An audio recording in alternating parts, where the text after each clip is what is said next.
একটা ভ্রান্তির মধ্যে রাখা হচ্ছে হিন্দুদের। লোকেরা যারা রিলিজিয়ন বা মজহবকে মানে তারা হয়তো এমন একটা চক্রান্ত করছে, ওদের যারা ফাউন্ডার্স, যারা ওদের কন্ট্রোল করে, ওরা চায়ও না যে ওদের গোলামরা, ওদের কনভার্টসরা আধ্যাত্মিক হোক। কেন আধ্যাত্মিক হলেই তো ওরা আধ্যাত্মিকের জন্য ধর্মটাকে জানতে হবে, সনাতন ধর্মটাকে জানতে হবে। রিলিজিয়ন, মজহব, কাল্ট, গ্রুপ ফলো করলে আধ্যাত্মিক হওয়া যাবে না।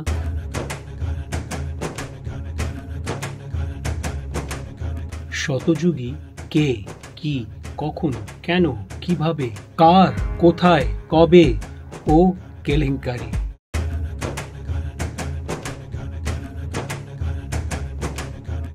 নমস্কার, আজকের টপিক হলো কেন হিন্দু সমাজে আত্মবিশ্বাস কমে গেছে লোকেদের। প্রথম কথা, আত্মবিশ্বাস লোকেদের কমেনি। ওরা একটা স্ট্যান্সের মধ্যে আছে যে হয়তো কমে গেছে, বা লোকেরা যারা রিলিজিয়ন বা মজহবকে মানে তারা হয়তো এমন একটা চক্রান্ত করছে যে ওদের বলা হচ্ছে যে তোমাদের আত্মবিশ্বাস কমে গেছে, বা ওদের ফিল্মস দিয়ে, মিউজিক দিয়ে, বই দিয়ে, এডুকেশন সিস্টেম দিয়ে, মেডিকেল সিস্টেম দিয়ে, এই সব সিস্টেম দিয়ে ওদের একটা ভ্রান্তির মধ্যে রাখা হচ্ছে হিন্দুদের। আত্মবিশ্বাসটা হলো একটা স্পিরিচুয়াল ম্যাটার।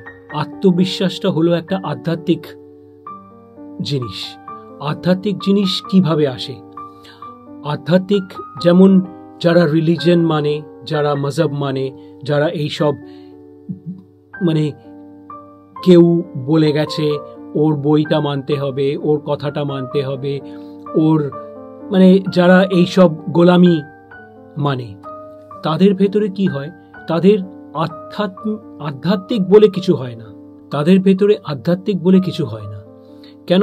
ওদের তো আধ্যাত্মিকের সময় নেই। ওদের আধ্যাত্মিকের মানে ওদের যারা ফাউন্ডার্স, যারা ওদের কন্ট্রোল করে, ওরা চায়ও না যে ওদের গোলামরা, ওদের কনভার্টসরা আধ্যাত্মিক হোক। কেন আধ্যাত্মিক হলেই তো ওরা সত্য অসত্য, অন্ধকার প্রকাশ, এর ভেতরে পার্থক্যটা বুঝে যাবে। তাই জন্য ওরা আধ্যাত্মিক চায় না। ওদের কনভার্টসরা, ওদের ফলোয়ার্সরা, ওদের কাল্টকে যারা ফলো করে তারা আধ্যাত্মিক হোক। তাদের নিজেদেরই বানানো বই, ওই বইগুলোকে ওরাই ওর ভেতরে আনসার্সগুলো লেখে, ওরাই ওর ভেতরে নিজের হিসাবে চেঞ্জ করে, আর অনেক কিছু করে। আর পাবলিককে যারা কনভার্টস তাদের এইভাবে কন্ট্রোল করে, পাপেটসের মতন, পুতুলের মতন করে ওদের। তুমি একটা জিনিস জানবে যে আধ্যাত্মিক হতে গেলে, আমি যে বললাম না, আধ্যাত্মিকের জন্য ধর্মটাকে জানতে হবে, সনাতন ধর্মটাকে জানতে হবে। রিলিজিয়ন, মজহব, কাল্ট, গ্রুপ ফলো করলে আধ্যাত্মিক হওয়া যাবে না। কেন? আধ্যাত্মিকের উল্টো, যেটা আধ্যাত্মিকের জন্য আত্মাটাকে বুঝতে হবে। আত্মার এক্সিস্টেন্সটা, আত্মার যে সত্তা আছে, একটা আমাদের যে ভেতরে একটা সত্তা আছে, সেই সত্তাটাকে আমাদের বুঝতে হবে। সেই সত্তাটা আমরা অনেক সময় কি হয়, সার্ভাইভালের জন্যে আমাদের এইটা লাগবে, ওইটা লাগবে, সেলিব্রিটি স্ট্যাটাস লাগবে, আমি পপুলার স্টার হতে চাই, বা পপুলার জার্নালিস্ট হতে চাই, বা পপুলার এক্সেট্রা, যে সব কিছু হতে চাই। তাই জন্য আমরা অনেক সময় কি করি, নিজেদের লোভের চোটে আমরা আত্মার যে সত্তা, সেইটাকে আমরা নিজের ভেতর থেকে হারিয়ে ফেলি। কিন্তু ওইটা হারিয়ে ফেলে আমরা কি করি, এই জিনিসটা করতে হবে, এই দিন আমাদের এই সো কল্ড ওদের যে উপরওয়ালার নাম, তার বানানো, ওদের দেওয়া একটা নাম, যেরকম আমরা মন্দির বলি, ওদের একটা দেওয়া নাম, ওই নামের জায়গায় এই দিনই যেতে হবে, এই সময়ই শুধু করতে হবে, এতটাই পার্সেন্টেজ জাকাত দিতে হবে, বা এতটাই পার্সেন্টেজ অ্যাজ আ টাইদার দিতে হবে, এইটা তোমাকে করতেই হবে, না তো তোমার সঙ্গে এত আমরা ক্ষতি করব, তোমাকে এক ঘরে করে দেব, তোমাকে অনেক। একটা জিনিস জানবে, আমার মনে হয় পৃথিবীতেই এই আত্মবিশ্বাস তো আত্মার থেকে আসে। আমার ভেতরে যে একটা সত্তা আছে, সেই সত্তা যে আমাকে চালায়, সেই সত্তা যে একটা ইনার টেকনোলজি, যেই টেকনোলজি আমাদের সবসময় ভালো চায়, এই জিনিসটাই আমরা আমাদের যে সিস্টেমসগুলো, এই যে পাপেটিং সিস্টেমসগুলো, পুতুল নাচাবার সিস্টেমসগুলো, ওরা আমাদের আত্মার থেকেই আমাদের দূরে ভাগিয়ে দেয়। আর যখন আমরা আত্মার থেকে দূরে হয়ে যাই, তখন আমরা পড়ি কিসে? ওই যে বলে না, আসমান সে গিরে খজুর পে লটকে, আকাশ থেকে পড়লো খেজুরের গাছে আটকিয়ে পড়লো। তো তখন কি হয়, আমরা যখন নিজের যে অ্যাকচুয়াল সত্তা, আমার এই রূপ বা আমার এই মুখ, এইটাই তো আমার পার্মানেন্ট না। এই মুখটা আমার আজ থেকে, আমি যখন ছোট ছিলাম তখন ছিল না, আমি যখন 18 ইয়ার্সের ছিলাম তখন ছিল না, আমি যখন 90 ইয়ার্সের হব তখন থাকবে না। আমার এই বাইরের রূপ পাল্টাতেই থাকবে। কি এক থাকবে? সেটা হচ্ছে আমাদের আত্মাটা। আর ওই আত্মার থেকেই আসে আত্মবিশ্বাস। আত্মার ভেতর থেকে একটা বিশ্বাস আছে, না আমি করতে পারবো, আমি এইটা পারবো। আমি যখন মিলিটারি অফিসারের জব ছেড়ে এত ভালো, যেখানে আমি মানে এই ভারতের সব থেকে ডিফিকাল্ট পরীক্ষা, মিলিটারি অফিসারের যে সিলেকশনের পরীক্ষা এসএসবি, সেটা যখন আমি ক্লিয়ার করেছিলাম পুরো ভারতের সেকেন্ড অল ইন্ডিয়া মেরিটে হয়ে, তখন তারপরে আমি এত ভালো চাকরি, যেখানে সবাই এরকম ছেলের সঙ্গে বিয়ে করতে চায়, সবাই এরকম ছেলের সঙ্গে পরিচয় করতে চায়, সব কিছু ভালো। কিন্তু আমি দেখলাম, হ্যাঁ ছোটবেলাও আমার একটা খুব স্বপ্ন ছিল, ওই সাদা ইউনিফর্ম, চারিদিকে ব্লু সি, আর এরকম সাদা একটা পিক্যাপ, আর পুরো গোল্ডেন সব কিছু লাগানো, সাদা জুতো। ওহ, ইট ওয়াজ সো রোম্যান্টিক। কিন্তু আমি এটা বুঝলাম, আমার সত্তার যখন আত্মার যে সত্তা, সেটা যখন আমার জাগরণ হলো, বা তার আগের থেকেও আমার জানা ছিল আমি কি করব জীবনে, তো আমি তখন এটা বুঝলাম যে আমার এই জন্মটা, যখন আমার আত্মবিশ্বাস জাগলো, আত্মার উপরে বিশ্বাস যখন জাগলো, আমার স্পিরিচুয়াল অ্যাওয়েকনিং যখন হলো, তখনই আমি বুঝতে পারলাম যে কি আমার এই জীবনটা একটা খুব প্রেশিয়াস, একটা খুবই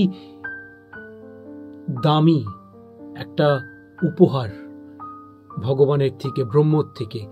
এই উপহারটা আমাকে পুরো 100%, এই উপহারটাকে আমাকে একেবারে 100% ইউজ করতে হবে।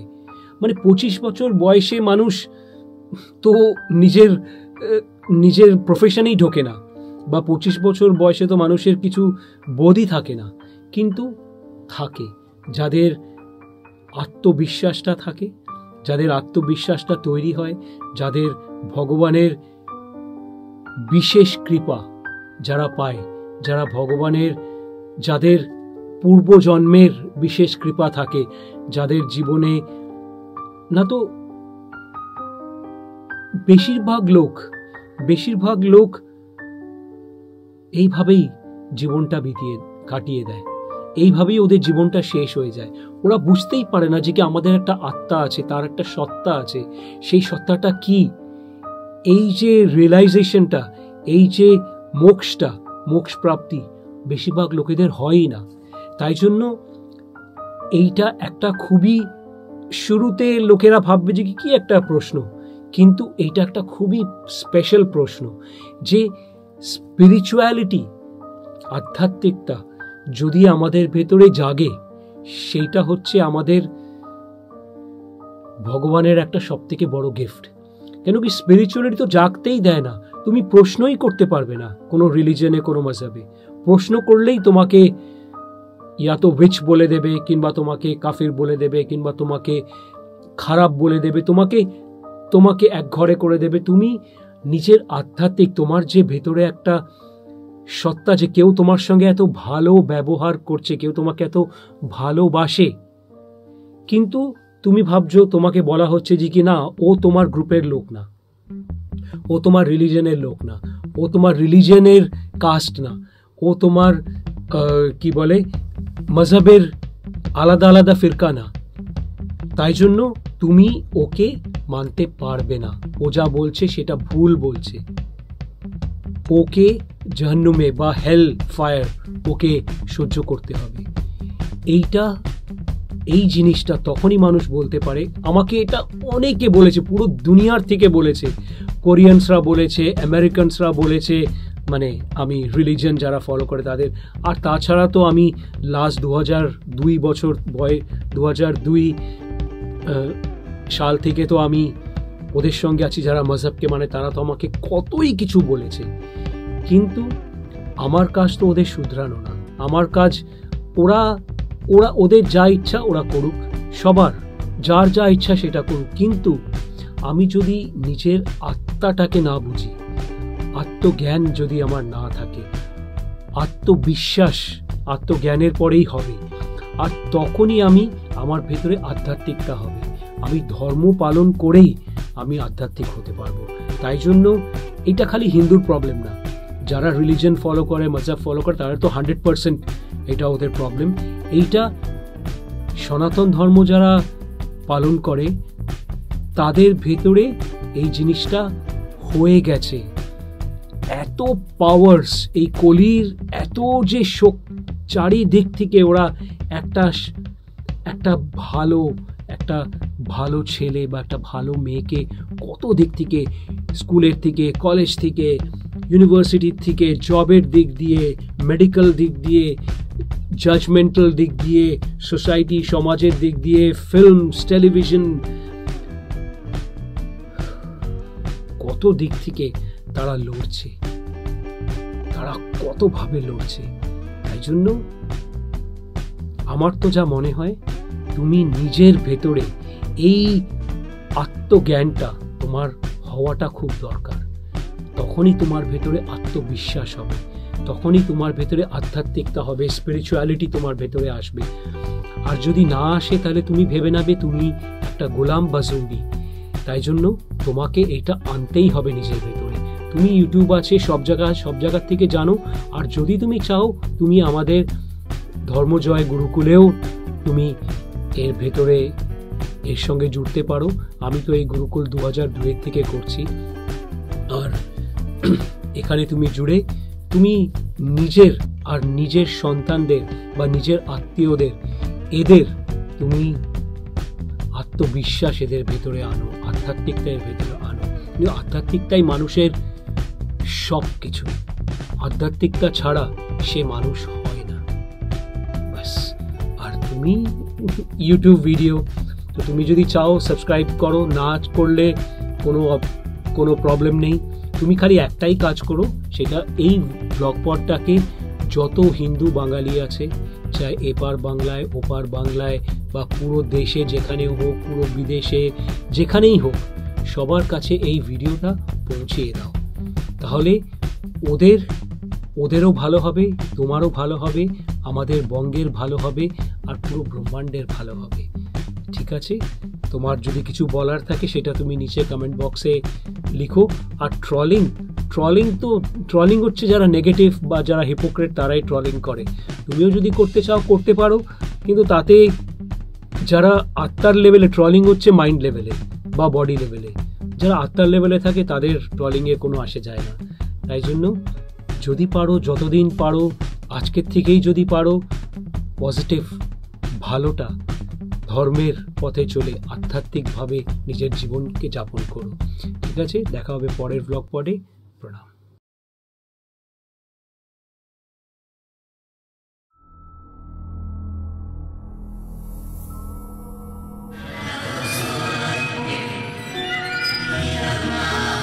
Human, alive, human, dead, finish. Have you been a human being yet?